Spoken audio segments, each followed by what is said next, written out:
പുറത്തെ കാര്യങ്ങൾ പറയരുതെന്ന് പറഞ്ഞല്ലേ കയറ്റിവിട്ടത്. നിങ്ങളിപ്പോൾ സോഷ്യൽ മീഡിയയിലെ കാര്യമാണ് മറ്റ് മത്സരാർത്ഥികളോട് പറഞ്ഞത് എന്ന് ബിഗ് ബോസ് ഒരു വാർണിംഗ് കൊടുത്തിട്ടുണ്ട്. മറ്റ് മത്സരാർത്ഥികളോട് ജാസ്മിൻ്റെ വാപ്പ ഇങ്ങനെ പറഞ്ഞു, എന്തൊക്കെ ആളുകൾക്ക് പറയാൻ പാടില്ലാത്തത്, അപ്സരയും ജാസ്മിനും അടിയായി, ജാസ്മിൻ പുറത്തായി എന്നാണല്ലോ ആളുകൾ പറഞ്ഞത്. അപ്പോൾ അവർ ആര് പറഞ്ഞു എന്ന് വിചാരിച്ചിരിക്കുന്നുണ്ട്. അവർക്ക് മനസ്സിലായില്ല, ഈ വീട്ടിലുള്ള ആരെങ്കിലും പറഞ്ഞത് കണ്ടതാണോ എന്നൊന്നും മനസ്സിലായിട്ടില്ല.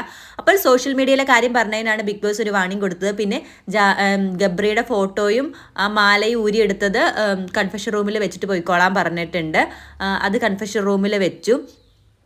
വേറൊരു മാല പകരം ജാസ്മിൻ്റെ വാപ്പ ജാസ്മിന് കൊണ്ടുവന്നായിരുന്നു. അതിട്ടിട്ടാണ് നൈസായി മറ്റേ ഗബ്രിയുടെ മാല ഊരി മേടിച്ചതും ആ ഫോട്ടോ അവിടെ നിന്ന് എടുത്ത് കൊണ്ടുപോയതും. ആദ്യം കുറച്ച് വിഷമം ജാസ്മിൻ ഉണ്ടായെങ്കിലും പിന്നെ ജാസ്മിനെ കാര്യങ്ങൾ പറഞ്ഞു കൊടുത്തു കഴിഞ്ഞപ്പോഴത്തേക്കും ജാസ്മിൻ പിന്നെ ഗബ്രി വേണ്ട, പനങ്കരിക്ക് മതി, അതായത് ആ വാപ്പൊരു പനങ്കരിക്കും കൊണ്ടുവന്നായിരുന്നു. ജാസ്മിൻ അതാണ് ഏറ്റവും ഇഷ്ടം.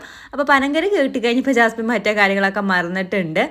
പിന്നെ ചില ക്ലൂസൊക്കെ കൊടുക്കുന്നുണ്ട് ജാസ്മിൻ്റെ വാപ്പയും ഉമ്മയും. മൂത്തവരോട് സംസാരിക്കുമ്പോൾ ശ്രദ്ധിച്ച് സംസാരിക്കാനായിട്ട് വാപ്പ പറഞ്ഞു. നീയേ ജയിക്കുള്ളൂ, നിനക്കാണ് കപ്പ് കിട്ടുള്ളൂ, നീ സമാധാനമായിട്ട് ഇരിക്കാനായിട്ട് ഉമ്മ പറഞ്ഞിട്ടുണ്ട്. പിന്നെ ഈ ഒരു പാവ കൊണ്ടുവന്നായിരുന്നു, ആ പാണ്ടയുടെ പാവ, ഇത് ആര് തന്നാന്ന് നിനക്ക് അറിയാമല്ലോ എന്ന് പറയുന്നുണ്ട്. എനിക്ക് തോന്നുന്നു അവളുടെ ഫിയാൻസി, ജാസ്മിൻ്റെ ഫിയാൻസി കൊടുത്തിരുന്ന വീട്ടിലിരുന്ന പാവയാന്ന് തോന്നുന്നു, അത് എടുത്തുകൊണ്ട് കൊടുത്തിട്ടുണ്ട്. അപ്പോൾ പുറത്തെ കാര്യങ്ങളെല്ലാം സെറ്റ് ആയിട്ടുണ്ട്, ജാസ്മിനിൻ്റെ വീട്ടിൽ കയറാം. എന്നാൽ സോഷ്യൽ മീഡിയയിൽ എല്ലാവരും പറയുന്നത് ജാസ്മിൻ്റെ വാപ്പയ്ക്ക് കിട്ടിയ സ്ക്രിപ്റ്റ് അനുസരിച്ചിട്ടാണ് ജാസ്മിൻ്റെ വാപ്പ പ്രവർത്തിച്ചത്.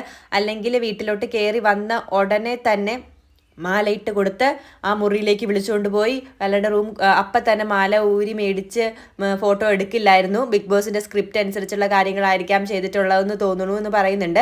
പിന്നെ ജാസ്മിൻ്റെ വാപ്പ അപ്സരയുടെയും ഹസ്ബൻഡിനെയും ഒക്കെ കണ്ടിരുന്നു. അപ്പോൾ കുറച്ച് ദിവസങ്ങളായിട്ട് ഇവിടെ ഉണ്ട് എന്നും വ്യക്തമാണ്.